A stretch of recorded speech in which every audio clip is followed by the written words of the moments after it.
Guys, आज से मैं इस चैनल पर BTTS सीरीज को स्टार्ट करने जा रहा हूं और मुझे उम्मीद है कि आपको ये सीरीज बहुत पसंद आएगी। इस कहानी की शुरुआत में हमें बताया जाता है कि इस दुनिया में एक कॉन्टिनेंट है जिसमें कोई जादुई शक्ति नहीं है, मगर उनकी ऊर्जा का सोर्स डूची नाम की पावर है। इसीलिए इस महाद्वीप को डूची कॉन्टिनेंट कहते हैं। यहाँ के लोग लगातार दो चीजों का अभ्यास करते हैं जो उनकी ट्रेनिंग को डूची की हाईएस्ट लेवल पर लेकर जाता है। ट्रेनिंग पूरी होने के बाद हर किसी का जीवन इस बात पर डिपेंड करता है कि वे आगे जाकर क्या करेंगे। डूची के लिए 10 चरण हैं, जिनके नाम डू विशेषज्ञ, do master, do grand master, do spirit, do सम्राट, डू पूर्वज, डू ऑनर, डू होली और डू गॉड है। और इन प्रत्येक चरण में कई लेवल होते हैं। फिर हमें क्रो सिटी के जियो राजवंश को दिखाया जाता है, जो 3 बड़े शाही परिवारों में से एक था, जहाँ आज एरिना में सभी स्टूडेंट की डू लेवल को चेक किया जा रहा था। और अब जियो यान को आगे बुलाया जाता है, जो जियो राजवंश का तीसरा युवा मास्टर था। जियो यान आगे जाता है तो सभी स्टूडेंट हंसने लगते हैं। जियो परिवार के एक मुखिया का बेटा जियोनिंग उसे कहता है कि अपने आप को मूर्ख मत बनाओ, तुम्हारी लेवल बहुत कम है। जियो यान उनकी बातों पर ध्यान नहीं देता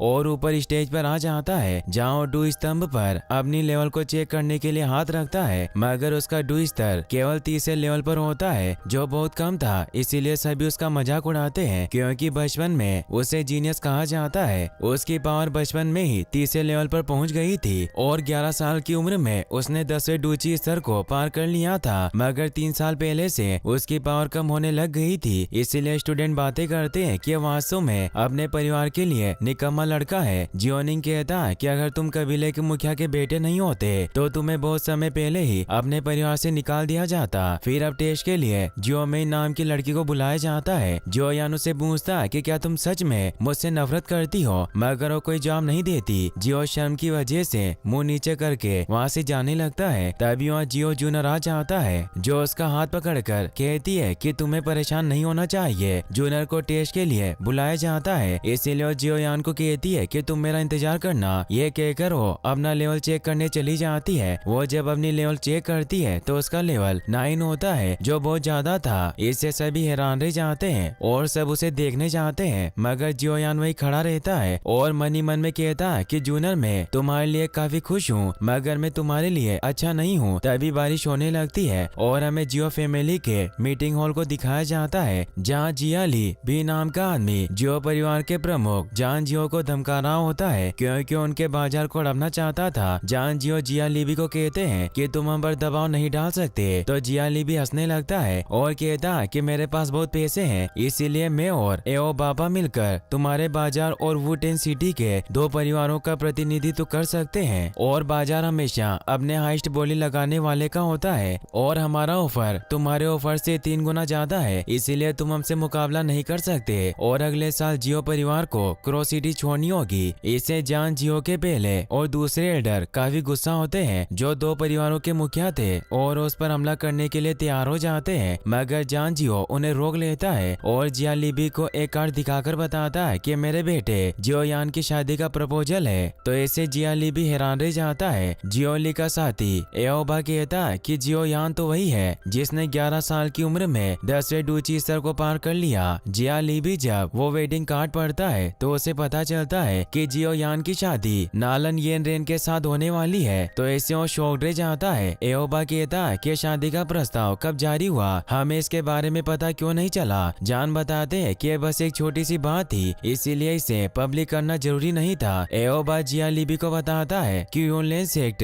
पावरफुल लोगों से भरा हुआ है, भले वो शहर से बाहर हो, पर वो अपनी रिश्तेदारी की वजह से जियो परिवार की मदद जरूर करेंगे। और नालन जो लड़की है वो यानरेन डिपार्टमेंट के हेड यूनलेन की फेवरेट स्टूडेंट है, जिससे हमें प्रॉब्लम हो सकती है। तो जान कहते हैं कि अब तुम हमारे सभी बाजारों पर कब्जा नहीं कर पाओगे, और वो हंसने लगते हैं। जियाली भी उसे वापस वो कार्ड देते हैं और कहते हैं कि हम यहाँ से जा रहे हैं, मगर तभी वहाँ मिस नालन अपने साथियों के साथ आ जाती है और ने कहती है कि मैं यहाँ आपको बधाई देने आई हूँ, और उन्हें झुककर प्रणाम करती है। तो नालन से कहते हैं कि तुम्हें इतना विनर होने की कोई जरूरत नहीं है, हम जल्द ही एक परिवार बन जाएंगे। नालन उन्हें अपने साथ लाया हुआ कलेक्टिंग पिल दिखाती है और कहती है कि ये मैं आपके लिए लाई हूँ, मुझे आशा है कि आप इसे स्वीकार करेंगे। इससे सब हैरान रह जाते हैं। नालन उन्हें बताती है कि इस पिल की मदद से आसानी से डू फाइटर अपनी लेवल अप कर सकते हैं, क्योंकि ये पिल क्यू एनर्जी को कंप्रेस प्रेस करके अपनी बॉडी में दाखिल करने की क्षमता देती है, मगर इसमें फेल होने की काफी संभावनाएं है और अगर कोई इसमें फेल होता है तो उसकी लेवल 8 से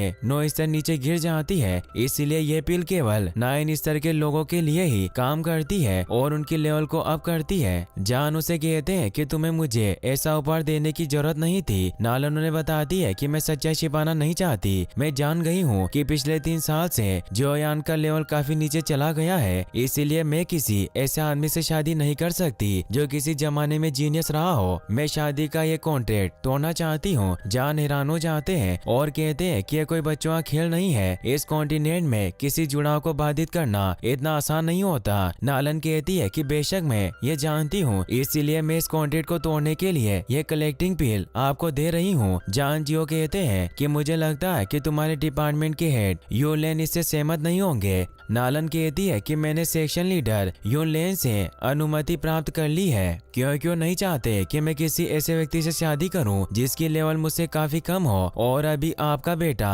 एक हारे हुए लड़के के अलावा और कुछ नहीं है, इसीलिए अब आपके पास इस कॉन्ट्रैक्ट को तोड़ने के अलावा और कोई तरीका नहीं है। तभी नालन के साथियों में से एक आगे आता है और वो 7 स्टार डो ग्रैंड मास्टर जी में बदल जाता है, जो यूलेन सेट का ग्रैंड मास्टर था। यह देखकर जान नालन से कहते हैं कि तुम क्या चाहती हो कि क्या मैं तुम्हारे सामने घुटने टेक दूं? नालन कहती है कि भले ही आप अपनी तलवार निकाल कर हमसे मुकाबला करें, मगर मेरा फैसला नहीं बदलेगा। मैं सगाई तोड़ना चाहती हूँ। तभी जियोयान जूनियर के साथ वहाँ जाता है, क्योंकि उन्हें पता चल गया था कि नालन वहाँ आ गई है और जूनियर ने जियोयान को इस बारे में बताया था। जियोयान नालन से कहता है कि मैं कॉन्ट्रैक्ट रद्द करना चाहता हूँ और कहता है कि अगर ये शादी कैंसिल हुई तो एक कॉन्टिनेंट में हमारी बहुत बदनामी होगी और पीढ़ियों तक हमारा परिवार शर्मिंदा रहेगा। जियोयान नालन के पास जाता है तो उसे कहती है कि क्या तुम ही जियोयान हो? तो कहता है कि क्या मैं तुम्हें हैंडसम नहीं लगता? नालन कहती है कि चाहे तुम कितने भी हैंडसम क्यों ना हो, पर तुम बेकार हो। मुझे तुम्हें देखकर बहुत दुख होता है, इसलिए मैं तुम्हें इस शादी को तोड़ने पर 3 कलेक्शन पीस दे सकती हूँ। साथ ही तुम यूलेन सेक्शन में भी ट्रेनिंग ले सकते हो। सभी से चौंक जाते हैं। जान जियो के साथी एयरडो ने कहते हैं कि अगर हम 3 क्यू पीस लेते हैं तो हमारा जियो परिवार और अधिक शक्तिशाली हो जाएगा और वो बाजार भी हमारे हाथ से नहीं जाएंगे जिन्हें हमने खो दिया है। दूसरा एल्डर भी उन्हें कहता है कि अगर जियोयान यूलेन सेक्शन में ट्रेनिंग करेगा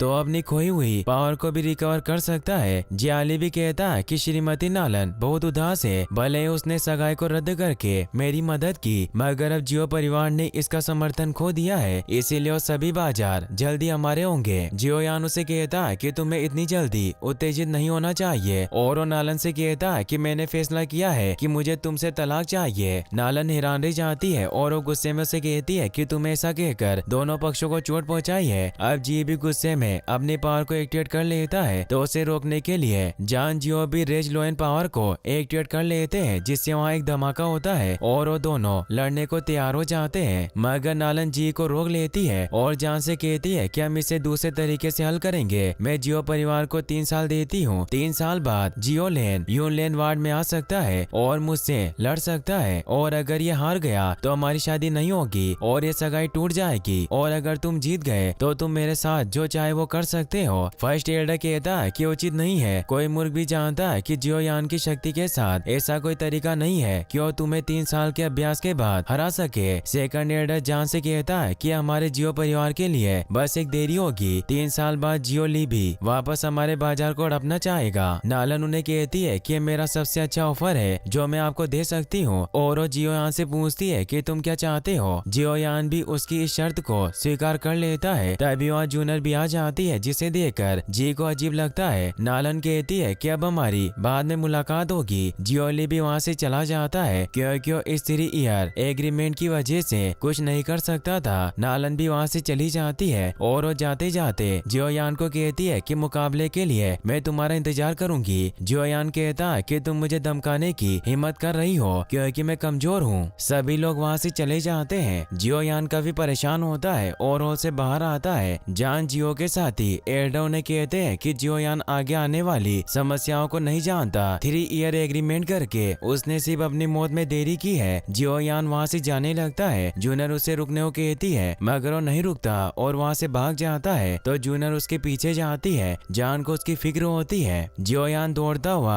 एक घर के पीछे आकर रुकता है। तभी वहाँ जूनियर जूनर भी आ जाती है जो उसे समझाने की कोशिश करती है, मगर उसकी बात नहीं सुनता और वहाँ से चला जाता है। वो निराश होकर आगे बढ़ रहा था, मगर तभी रास्ते में जियोनिंग अपने साथियों के साथ उसे रोक लेता है। वो कहता है कि मैं तुम्हारी राह देख रहा था। जियोयान वहाँ से जाने लगता है, मगर उसे जाने नहीं देते। जियोनिंग कहता है कि तुम्हें तो बहुत बड़ा जीनियस कहा जाता था, मगर तुमने बहुत बड़ी प्रॉब्लम क्रिएट कर दी। और अगर तुम ये सोच रहे हो कि हम सभी सिर्फ इसीलिए चुप हैं क्योंकि तुम्हारे पिता कबीले के मुखिया हैं, तो ये तुम्हारी गलतफहमी है। आज तुम्हारे फैसले की वजह से जियो परिवार को नुकसान हुआ, क्योंकि अगर तुम सही फैसला लेते तो आज हमारे पास 3 क्यू कलेक्टिंग पिल होती। और तुमने कभी सोचा है कि इन 3 सालों में हमारे जियो परिवार का क्या होगा? मुझे नहीं लगता कि तुम वास्तव में मिस नालन से लड़ सकते हो। जियोयान उसे कहता है कि तुम ये सब इसीलिए कह रहे हो क्योंकि तुम एल्डर के बेटे होने की वजह से वो कलेक्टिंग पिल हासिल कर सकते थे। अगर मैंने शादी का प्रस्ताव रद्द कर दिया होता। जियोनिंग इससे परेशान हो जाता है और उसे कहता है कि तुम दिखाना चाहते हो कि तुम नालन येन रेन के साथ लड़ सकते हो, तो तुम्हें अभी कोशिश करनी चाहिए। मैं देखना चाहता हूँ कि क्या तुम मुझे हरा सकते हो। जियोयान गुस्से में उस पर हमला करता है, मगर उसे कुछ नहीं होता और अपने हमले से उसे दूर कर देता है, जिससे सभी उसका मजाक उड़ाते हैं। जियोनिंग कहता है कि तुम्हारे पास बस इतनी पावर है। तभी वहाँ जूनर भी आने लगती है। जियोयान अपनी पावर को वापस से एक्टिवेट करके जियोनिंग पर हमला करने जाता है, मगर वो भी अपनी पावर को एक्टिवेट करके जियोयान को दूर फेंक देता है, मगर जूनर उसे पकड़ लेती है। जियोयान उसे कहता है कि तुम्हें मेरे पीछे नहीं आना चाहिए था, क्योंकि एक लड़की को पुरुषों के काम में इंटरफेयर नहीं करना चाहिए, और उसे चुप करवा देता है। जियोनिंग कहता है कि वास्तव में ट्राइब के मुखिया का बेटा महान है जो अपनी रक्षा के लिए लड़कियों की हेल्प लेता है। सभी हंसने लगते हैं। जियोयान को इससे और ज्यादा गुस्सा आ जाता है और अपने फायर पावर को एक्टिवेट करके उस पर हमला करने जाता है, मगर निंग उसे मुक्का मारकर दूर गिरा देता है, जिससे जियोयान के मुंह से खून निकल आता है और वो उठ भी नहीं पा रहा था। जूनर उसे संभालती है। निंग उसे कहता है कि तुम जीनियस होने के बाद भी इस तरह नीचे गिरे हुए हो। जूनर को उन पर गुस्सा आता है, इसीलिए वो उन्हें अपनी आंखें निकालती है, जिससे निंग डर जाता है क्योंकि जूनर की पावर काफी ज्यादा थी। इसीलिए वो अपने सभी साथियों से कहता है कि हम सभी को संभल कर चलना चाहिए। इतनी भीड़ वाली जगह में किसी को भी चोट लग सकती है। सभी हंसने लगते हैं, मगर वो सभी को हंसने से मना करता है और वहाँ से चले जाते हैं। जूनर जियोयान से पूछती है कि क्या तुम ठीक हो? जियोयान अपने मुंह का खून पोंछते हुए कहता है कि मैं ठीक हूँ, तुम मुझे अकेला छोड़ दो, और वहाँ से चला जाता है। जूनर को उसकी काफी फिक्र होती है, मगर उसके पीछे नहीं जा सकती थी। जियोयान रोता हुआ जंगल में चला जाता है। उसे अपनी पुरानी बातें याद आती है कि लेवल कम होने की वजह से सबने उसका मजाक उड़ाया और उसके पिता को नालन के सामने शर्मिंदा होना पड़ा। जियोयान दौड़ता हुआ एक जगह पर पहुंचता है जहां उसकी माँ की कब्र बनी हुई थी। वो वहां बैठकर रोने लगता है। यहाँ हम जान जियो को भी देख पाते हैं, जो भी वहीं मौजूद थे, जो मन ही मन में कहते हैं कि बेटे तुमने आज बहुत बहादुरी से काम लिया। तुमने अपने जियो परिवार को 3 साल का समय दिया खुद को मजबूत बनाने के लिए, इसीलिए मैं तुमसे बहुत इम्प्रेस्ड हूँ। मगर 3 साल बाद भी हमें अपना भाग्य भुगतना होगा, पर चाहे जो कुछ भी हो जाए तुम्हारे पिता तुम्हारे लिए जरूर लड़ेंगे। ये कहकर वहाँ से चले जाते हैं। जियोयान अभी भी रो रहा होता है और वो कहता है कि मेरे साथ ऐसा क्यों हुआ, मैं ऐसा क्यों हूँ। और वो अपनी माँ से कहता है कि 3 साल बाद जब मैं मरने के बाद आपसे वन में मिलूंगा तो आप मुझे देखकर निराश हो जाओगी और अब कोई चमत्कार ही मुझे बचा सकता है। तभी जियोयान को कुछ होने लगता है और उसकी रिंग ग्लो करके हाथ से बाहर निकल आती है। जियोयान को एक आवाज सुनाई देती है जो उसे कहती है कि बच्चे तुम इतने चिंतित क्यों हो। जियोयान हैरान हो जाता है, उसे कुछ समझ नहीं आता। वो आवाज उसे कहती है कि तुम्हारे लिए चमत्कार देखने का समय है, मगर तुम डरे हुए हो। और वो आत्मा सामने आती है जो उसे कहता है कि मैं याओ लाओ हूँ, मैं तुम्हारी मदद करूंगा। जियोयान उनसे पूछता है कि आप मेरी मदद कैसे करना चाहते हैं। तो याओ लाओ से कहते हैं कि अगर तुम डू कॉन्टिनेंट में किसी को हराना चाहते हो तो तुम क्या करोगे। सबसे इम्पोर्टेंट बात यह है कि आपके पास लड़ने के लिए पावर होनी चाहिए। फिर वो एक एक करके डूची के चरण को पार करेगा। सबसे पहले कोई डू मास्टर बनता है, फिर डू ग्रैंड मास्टर, और ऐसे ही वो अपना लेवल बढ़ाता रहेगा। और अगर तुम भी इस मेथड को फॉलो करो तो तुम अपनी टेक्निक की मदद से नालन से लड़ सकते हो। इस कॉन्टिनेंट में डू क्यू एक स्किल बन गई है। सबसे मजबूत से लेकर सबसे कमजोर तक 4 वर्ग और 12 स्तर होते हैं, जिनके नाम हेवन, अर्थ, ब्लैक और येलो है। और इन प्रत्येक वर्ग को 3 लेवल में डिवाइड किया गया है, जिससे 12 स्तर यानी लेवल बनती है। जियोयान उन्हें कहता है कि मैं इसके बारे में पहले से ही जानता हूँ। याओ लाओ लाओ से कहते हैं कि नालन की स्किल हाई लेवल ब्लैक पर है, मगर मैं तुम्हें इससे ज्यादा और कुछ भी सिखा सकता हूँ। जियो यान इससे खुश होकर कहता है कि क्या आप सच कह रहे हैं? तो याओ लाओ हमें जवाब देते हैं। जियो यान मन में सोचता है कि हाई लेवल स्किल्स बहुत कठिन होती है। साधारण लोगों के बीच सबसे मजबूत स्किल लेवल जर्दे तक होती है और कुछ शक्तिशाली परिवारों के पास ही केवल ब्लैक स्किल लेवल होती है। और जियो परिवार में सबसे स्ट्रॉन्गेस्ट स्किल लाइन फ्यूरी होती है और ब्लैक एवरेज स्किल को हर कोई नहीं सीख सकता,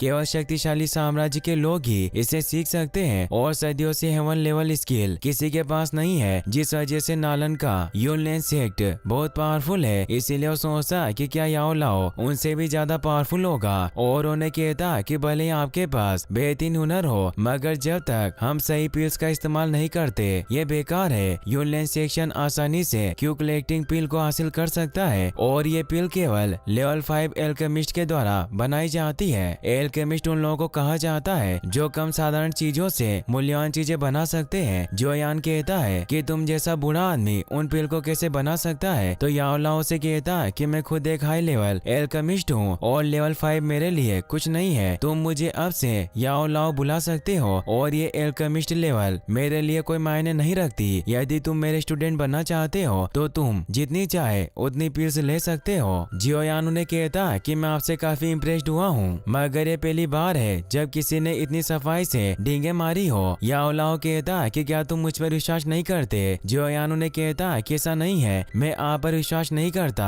और आप जो कह रहे हो वो सच हो, मगर आपके पास इतना टैलेंट होने के बावजूद आप मेरी मदद क्यों करना चाहते हैं? इसीलिए मुझे आपकी बातें झूठी लगती है। याओ लाओ कहता है कि ऐसा इसलिए है क्योंकि पिछले 3 सालों से तुमने मुझे बहुत सी स्किल दी है। तो जियो यान इससे हैरान रह जाता है और उसे समझ आता है कि याओ लाओ उसकी अंगूठी में था, इसीलिए वो 3 साल से इतनी मेहनत करने के बाद भी उसका डू लेवल बढ़ाने की बजाय बहुत घटा। याओ लाओ जियो यान से कहते हैं कि तुम वास्तव में बहुत होशियार हो, मगर मेरे पास 3 साल तक डूची को अवशोषित करने के अलावा और कोई विकल्प नहीं था क्योंकि मेरी सोल बहुत कमजोर थी। जियो यान को इससे गुस्सा आता है और उन्हें कहता है कि तुमने मेरी जिंदगी बर्बाद कर दी। याओ लाओ से कहता है कि तुम इतने गुस्से में क्यों हो? तो जियो यान शांत हो जाता है और कहता है कि मैं भूल गया था कि मैं किसी को हरा नहीं सकता। वो कहते हैं कि तुम्हें उम्मीद नहीं छोड़नी चाहिए, 1 साल में शायद मैं तुम्हें मजबूत बनाने में मदद कर सकता हूँ। जियो यान उन्हें कहता है कि मैं आपसे ज्यादा कुछ नहीं पूछना चाहता, बस आप मुझे ये बताएं कि क्या आप 1 साल में मुझे लेवल 7 तक पहुँचने में मदद कर सकते हैं? मैं उसके बदले में तुम्हें मेरी डूची को अवशोषित करने के लिए माफ कर दूंगा। याओ लाओ कहता है कि तुम्हारी योजना बहुत अच्छी है और अब से मैं तुम्हारा मास्टर हूँ, इसीलिए तुम मुझे मास्टर बुलाना। तो जियो यान कहता है कि मैं तुम्हें मास्टर तभी बुलाऊंगा जब तुम मुझे अच्छी तरह से सिखाओगे, क्योंकि तुम ही मुझे स्टूडेंट बनने के लिए भीख मांग रहे हो। और उन्हें बूढ़ा आदमी कहकर बुलाता है। इससे याओ लाओ को गुस्सा आता है और अपनी पावर से वहाँ बेम्बू को जियो यान की तरफ मोड़ देता है, लेकिन उसे चोट नहीं पहुँचाता और हंसता है क्योंकि उसी उसे डरा रहे थे। वो उसे कहते हैं कि मैं तुम्हारी ट्रेनिंग जल्दी स्टार्ट करूंगा, मगर तुम्हें पहले इस पेपर के साथ रॉ मटेरियल्स को हासिल करना होगा। जियो यान जब उस पेपर को पढ़ता है तो उसमें लिखा था कि उसे 3 आर्किड लीव्स, 2 वाशेड मुड बोनस और फर्स्ट लेवल का इविल कोर वुड एलिमेंट लाना है। इससे वो हैरान रह जाता है क्योंकि ये बेहद कीमती रॉ मटेरियल्स थे। अब वो रिंग वापस से जियो यान के हाथ में आ जाती है। जियो यान अपने आप से कहता है कि इस रॉ मटेरियल्स को खरीदने में हजारों सिक्के खर्च हो जाएंगे, मगर फिर वो सोचता है कि पैसे के लिए मैं मर नहीं सकता, इसीलिए मैं इन सभी रॉ मटेरियल्स को हासिल करूंगा। वहीं हम जिया लिबी को उसके महल में देखते हैं, जो अपने बेटे से कह रहा था कि जियो यान ने हमारा प्लान बर्बाद कर दिया। उस 3 ईयर एग्रीमेंट की वजह से हम जियो परिवार के बाजार को नहीं हड़प सकते। तो उसका बेटा जिया लियाओ अपने डेड को एक प्लान बताता है जिससे वो खुश होते हैं और इसी के साथ ये एपिसोड यहीं पर खत्म हो जाता है। गाइस, अगर आप इसका नेक्स्ट पार्ट भी जल्दी देखना चाहते हैं तो इस वीडियो को लाइक करने के साथ साथ चैनल को सब्सक्राइब जरूर कर लें। Thanks for watching.